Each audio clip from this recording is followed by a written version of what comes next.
Imagine this. You're simply going about your life. You're not seeking drama, not craving attention, not putting yourself out there with any hidden agenda. And then he shows up. He's magnetic. He listens when others don't. His gaze lingers a little longer than it should. He remembers the small details. He makes you feel seen in a way that catches you off guard. But there's one thing. He's not available. He has a ring, a family, a life that doesn't include you. And yet, here he is, inching closer, emotionally or otherwise. And now, you're left holding a heavy question. What does it mean when a married man desires you? This isn't about blame, and it's not about fantasy. It's about the truth Carl Jung spent his entire life uncovering. The truth about our hidden selves, our projections, and the strange way we seek to complete something unfinished within. Because let's get something straight. When a man, already committed to someone else, starts gravitating toward another woman, it's rarely just about the physical. It's rarely just lust. And it's certainly not about love in the way we think of love.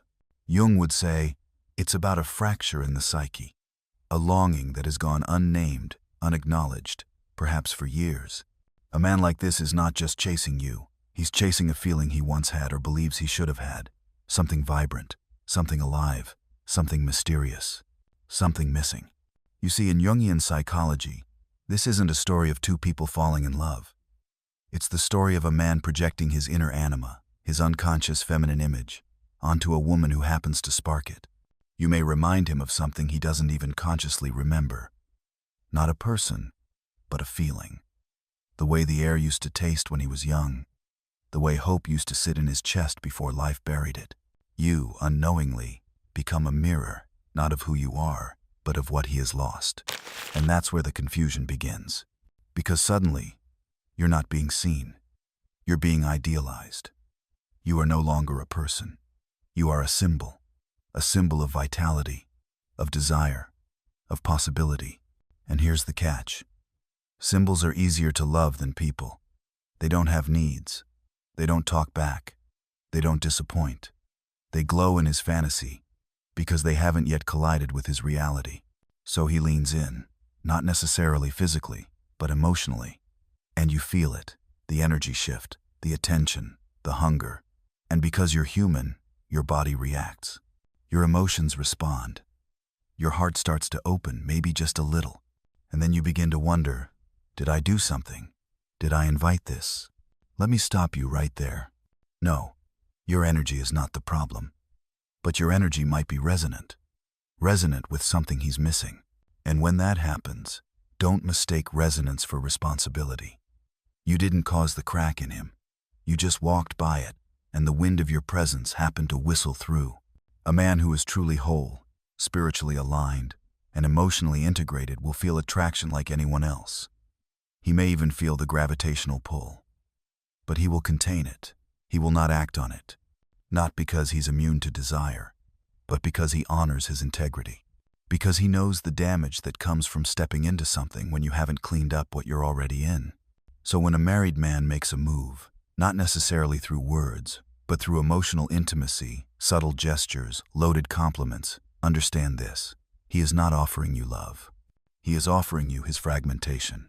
Carl Jung warned us of this fragmentation.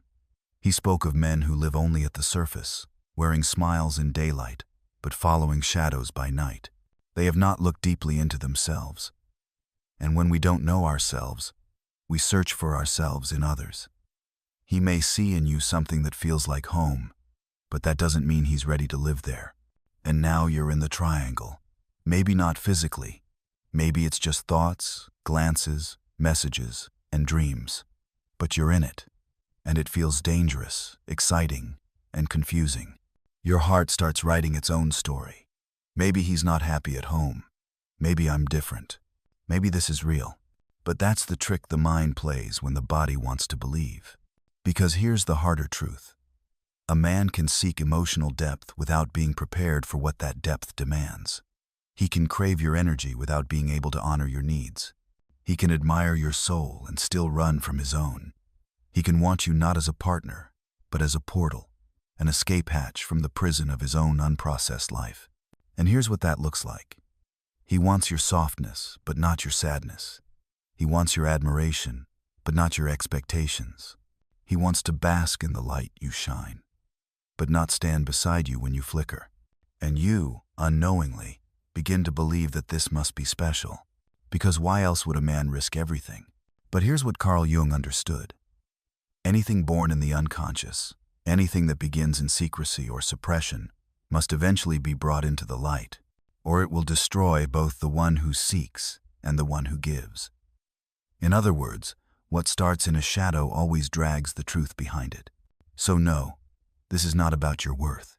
But yes, it is about your choice, because while he may be projecting his anima onto you, you may also be projecting your unmet longings onto him. Maybe, just maybe, it wasn't even him you wanted. Maybe it was the feeling, the electricity of being desired, the illusion of being chosen, the brief moment where you felt like you mattered. And that is where the pain begins. Because when we crave that kind of validation, we start accepting it from anywhere, even if it's hidden, forbidden, or broken. But you were not born to be someone's emotional escape plan. You were not put on this earth to absorb someone else's emptiness like a sponge.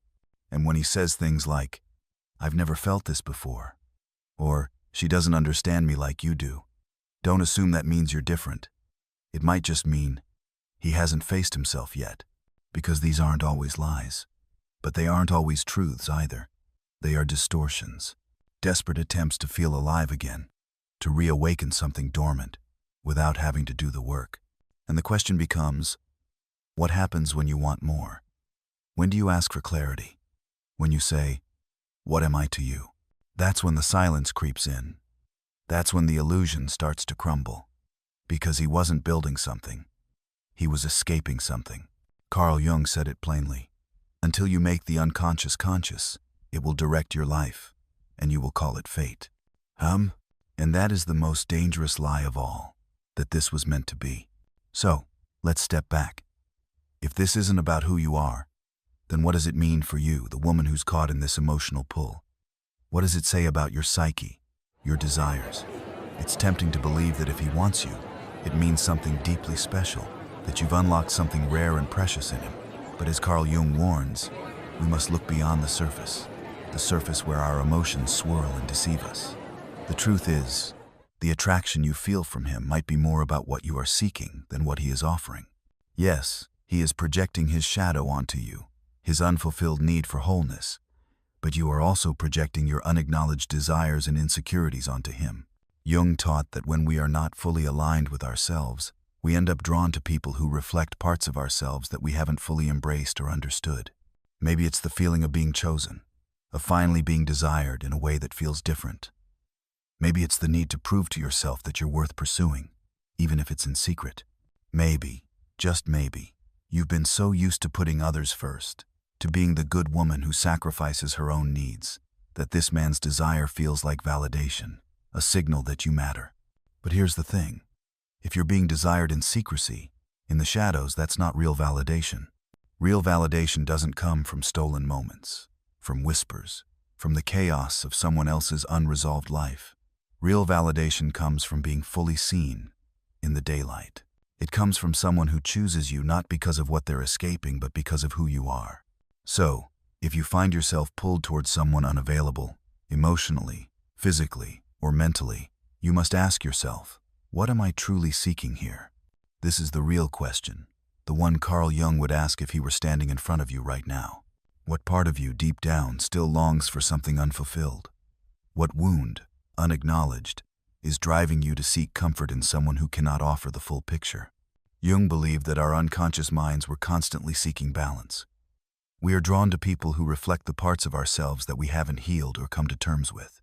So when you find yourself emotionally tangled with someone who can't commit, whether it's a married man, a partner who won't truly show up, or a relationship that exists only in moments of secrecy, ask yourself, what part of me is still unavailable? It could be that you are still unavailable to your truth. Maybe, just maybe, you're not fully claiming your value, your voice, your right to be loved openly, without hiding. And so, in the quiet spaces, you allow someone else to convince you that you are worthy of their attention, their affection, their chaos. But that's the trap. The reality is that you are not the problem. What you're feeling is not some flaw, some deep character flaw that makes you susceptible to this kind of attention. What you're feeling is your shadow calling to you, pulling you towards something that seems to fulfill you in the moment, but it's only a temporary fix. In these situations, the true work isn't to try and figure out what's wrong with him or with you. It's to go deeper. It's to ask yourself the hard questions. Why did I allow myself to be drawn in by something that's not aligned with my values?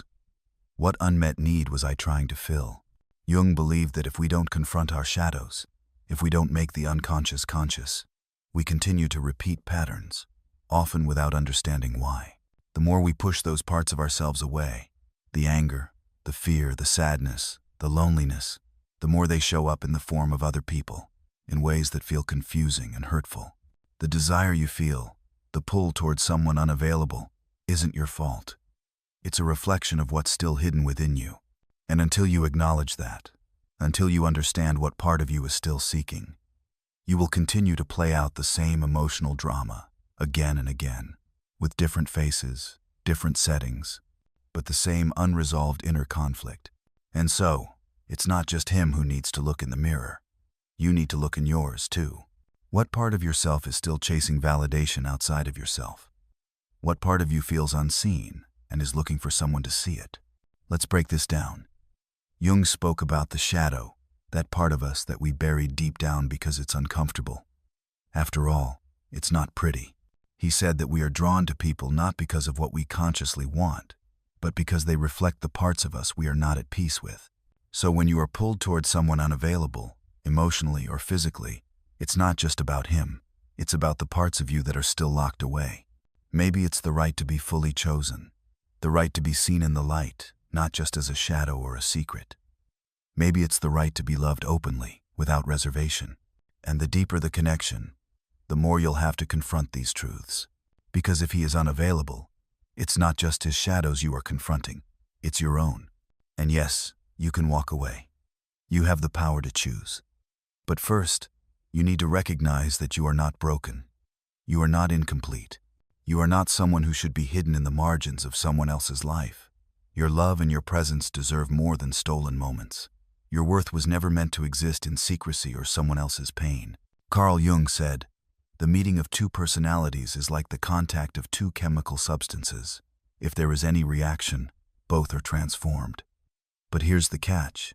Transformation only happens when both parties are whole, when both are willing to meet in the light. A relationship that begins in the shadows, even if it's intoxicating, cannot lead to full healing. It will remain fragmented, both for him and for you. So, what does it mean when a married man desires you? It means something is missing in him, something he's unwilling to face. But it also means that something may still be missing in you, too. And until both of you confront that inner emptiness, there's no chance for true connection. You are not here to fill someone else's void. You are not here to be their emotional outlet. And you are not here to be someone's escape from their unresolved issues. You deserve more than that. You deserve the truth. You deserve the light. And the moment you start to believe that, the moment you see your worth and stand in it fully, you will no longer be magnetized by chaos disguised as chemistry. So, here you are, having looked at the deeper patterns in your life, ready to reclaim your power, your value, and your own inner peace. But now, you face the question that lingers. What do you do now? How do you move forward from this emotional maze? The first step is awareness. Recognizing that you were drawn into this situation, not because you are weak or broken, but because something inside of you needed to be seen, is the key to unlocking the freedom you deserve. Jung believed that the unconscious mind operates like an unseen force, pushing us towards situations and people that challenge us to confront what we haven't yet faced. When you start to see that pattern, you have already taken the first step toward breaking it. Now that you know what's been driving you, what's next? One of the most powerful exercises Jung would encourage is the act of naming the unconscious forces at play. Write down the truth, not the story you've been telling yourself, but the raw, unfiltered truth of what you've been experiencing. This isn't about fantasy or wishful thinking. It's about taking stock of the real situation and allowing yourself to be honest with yourself. Write down exactly what happened, from start to finish. No sugarcoating. No rewriting history to make it look like something it wasn't. What are the facts? What was his behavior? What was yours? How did you feel in each moment? Write it all down, then read it aloud. Let the words land as they are, unvarnished. This exercise may sting at first. It's not comfortable to confront the truth, but it's liberating. What you'll likely find is that once you put everything into words, the fog of confusion begins to clear. You begin to see what's been happening. You've been caught between your own needs and someone else's projections. His desire, his attention, wasn't about you at all. It was about him trying to fill a void. And you, unknowingly, allowed yourself to be part of that. But don't beat yourself up for it. This isn't about guilt. This is about growth. The fact that you're even here, reading this, means you are already ready to break the cycle. The next step is meeting your own needs. Ask yourself, what was I craving when I allowed myself to get swept up in this? Was it validation, protection, passion, the feeling of being chosen? Whatever it is, it's not too late to start giving it to yourself. That's the beauty of this work. It's about reclaiming your power. The more you meet your own needs, the less you will feel compelled to chase after someone else's chaos. And here's something important to keep in mind. You don't need someone else to define your worth. You don't need to be desired in secret, to be the other woman, or the forbidden fruit, to feel like you matter. You don't need stolen moments, fleeting gestures, or hidden desires to prove that you are enough. Your worth was never meant to be measured by someone else's inability to commit. You are enough, exactly as you are. What you need is clarity. What you need is to stand in your truth. And that truth is that you deserve to be loved openly, in the light, without hiding, without secrecy, without shame. Jung said, "The privilege of a lifetime is to become who you truly are." And that's what this journey is all about. It's about stepping into your true self, leaving behind the patterns that keep you stuck in confusion and unfulfilling relationships. It's about honoring your desires and boundaries, and not accepting anything less than someone willing to meet you as you are, fully, completely, and without reservation. You deserve someone who can choose you, not in theory, not in the someday sense, but right here, right now. Someone who sees you for who you truly are. Someone who wants to build something with you, not escape from something. And if you've been settling for less than that, it's time to ask yourself why. Why are you choosing to stay in the margins of someone else's life when you were born to live in the center of your own? As Jung reminds us, the meeting of two personalities is like the contact of two chemical substances. If there is any reaction, both are transformed.